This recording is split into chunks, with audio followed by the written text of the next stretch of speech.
Hey y'all, I'm Elisa, the Scrappy Wife behind ScrappyWife.com, and I'm ready to do another memory planning layout.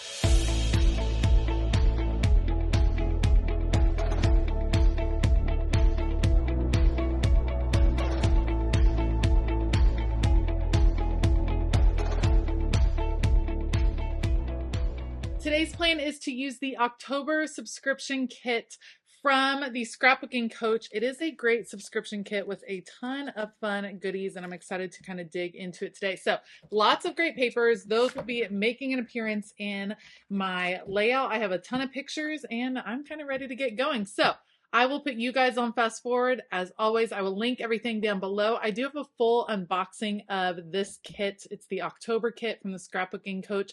I have it up on my channel so you can check it out. All right, let's go.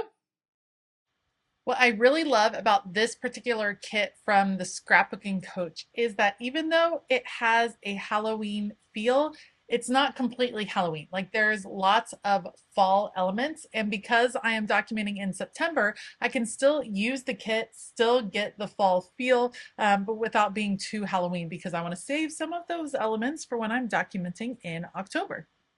The other thing that drew me to using this particular set of papers was one paper that had a quote from Ralph Waldo Emerson, and it says, "Always do what you're afraid to do." And it felt like the perfect quote for this particular week. It was a big sports week for my kids, and my daughter had her very first track meet. She gets very nervous for the track meets, and I relate to her feelings very much because I get very nervous in a lot of the things that I do. And so I was just really proud of her for kind of conquering that fear and putting herself out there even when it's difficult. And I love that quote, and it just felt really perfect for the week. So I had a ton of different pictures from all throughout the week. In fact, it was very weekend heavy. So that meant that several of the pictures are gonna end up over on the left-hand sidebar just for spacing reasons. I'm starting out by matting several of the pictures or all of the pictures on a couple of different papers.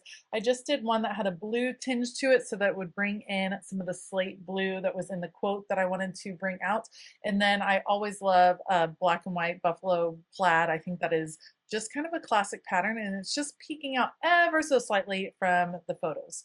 All right, so everything is matted, ready to go. Here is the paper that I'm talking about. We're gonna do the ripped paper look, and I can feature that quote over on the right side, and then we will just balance that over on the left. I do end up covering up a lot of this paper on the left with photos, but you still get the gray wood grain coming through. So you still get the same feel. And then I'm also going to use this particular strip down here at the bottom with the orange. I think that will be a really nice touch as well. So let's just tear another corner. Remember, when you're working on tearing your paper, I love a white edge to tear. I think it makes it look pretty cool. Love the texture. So that means you pull towards you on the tear. If you don't want a white edge, if you want a quote cleaner edge, then you would pull away from you, and that way you wouldn't have that edge showing where you have the torn areas of your paper. Once those papers are down, they are the largest element on the page.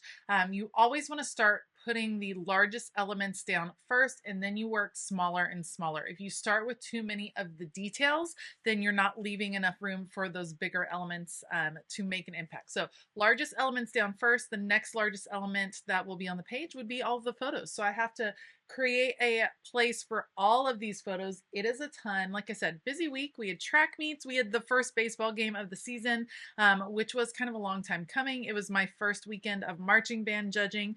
If you didn't know, I have a history in color guard. I did color guard all through high school and college and taught color guard, and now I judge marching band on the weekends in the fall, and in the winter I judge winter guard. So I have 7 weekends in a row of judging all fall long, and this was the first of 7. And then of course we had some fun family time, some fun time with neighbors. Just a busy filled week and lots of photos to take from that particular week. So got all the photos on the page. I did go with the like vertical looking layout, everything kind of lined up. I didn't need a ton of journaling space. For me, the photos were kind of telling the story of the week, because, you know, you see the sports, you see the marching band, and because it's in the context of this memory album, I definitely know what's going on. So we're going to do the little strip there at the bottom. And then I found this piece that was a cut apart piece from the Scrapbooking Coach kit. I think that will be a cute little kind of journaling section to include over there. Let's get all these put down on the page. Once I am pretty good with the layout, I like to start putting things down. As soon as you are able to actually adhere things to the page, it actually makes it easier to create because you're limiting the possibilities. If you can constantly move things around, then the odds that you continue to move them around are probably pretty strong. So I get people that ask, you know, I have trouble deciding. I move slow. Hey, start putting things down on the page. It limits the choices that you can make. And then it kind of brings the whole thing together pretty darn quickly. So getting all of those down, I'm using Tombow adhesive. I'm actually running low. I need to pick up some more Tombow adhesive. That's my favorite picture. The boys cheering on Maddie as she's running in her race. That was a pretty special picture to capture. Getting everything down on page, including a paper strip down here at the bottom. It is there to cover up the quote at the bottom that is on every third week of each month in Happy Planner land. And so I'm just covering that up. And then I want to bring that orange paper over to the left because there's actually not a ton of paper sticking out on the left because there's more photos. Okay. Now, I wanted to bring in a little bit more fall. And so I actually grabbed for PET tape from Rong Rong. I love PET tape. I'm a like, you got me hook, line, and sinker. I love PET tape. It shows up well over the top of photos. The sizing is wonderful. This particular PET tape is matte, which is fabulous. I can use all these florals. And what I'm doing is it brings in some of the colors that are in the quote on the right-hand side. And it's also bringing in it's bringing in the fall feel. So I'm just going to disperse those florals all around, make them look as if they're tucked behind some of the photos, and it brings the fall colors throughout the whole page. I love what it looks like, and they're small enough that I can really add them without taking up a ton of journaling room because like I said before, I don't have a ton of journaling room left on this particular spread. And you can see you have so many options, so I can pick and choose and cut, and it's just fabulous. Like I'm in on these PET tapes. I think they're fabulous. I want them in all of the different seasons. I think they're just great. They're great florals for layering, and I think they soften up a spread in one of those ways. It's definitely one of my favorite new supplies from this year. You'll have to let me know. What is a new supply that you've discovered? I mean, I feel like we're kind of getting towards the end of the year. It's crazy how fast the year has gone. But PET tapes were new to me in 2023, and I am absolutely loving them. I'm here for it. Let's just continue working our way around, putting them around the photos and kind of incorporating them into the whole page. Now, I forgot to mention the other huge event of this week, and it's funny because I actually write it incorrectly in this memory planner and I have to fix it. It was Penny's 15th birthday. Her birthday is September the 12th. It was her 15th birthday. We celebrated with some special dog treats just for her.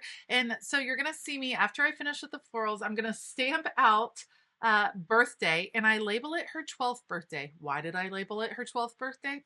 I don't know. Sometimes we just make mistakes. It's easy to cover up. I'll just put a piece of paper over where it says 12, or I'll add a sticker on top. It's not a big deal, but it is actually her 15th birthday. I cannot believe that she has made it to 15 years. She is just a wonderful dog and makes us all so very happy. So happy belated birthday to Penny, and you'll see the mistake come in a minute. No big deal. I'll end up fixing it off camera after the fact. These super cute stamps, though, are also from the Scrapbooking Coach. I love that they included 2 sets of stamps in the October kit. Like, that's fantastic. Love them, and I love the kind of magazine cutout feel of these particular stamps, like a typeset feel. I'm here for it. I'll be using these all the time, and I'll definitely be using it to fix that number 12 and make it say 15.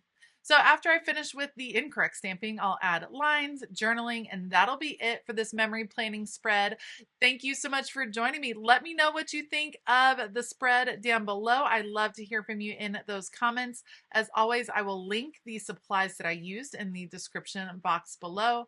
I want to give a huge shout out to all of my Patreon members. It's just a fabulous creative community over there on Patreon. We have a great time. There's a ton of extra perks that you can receive when you become a patron. So I would encourage you to check it out and find a tier that works for you. There's a link down below you can use, and you can start a 7-day free trial of Patreon today. All right. I hope that you have a fabulous day. And as always, keep it creative.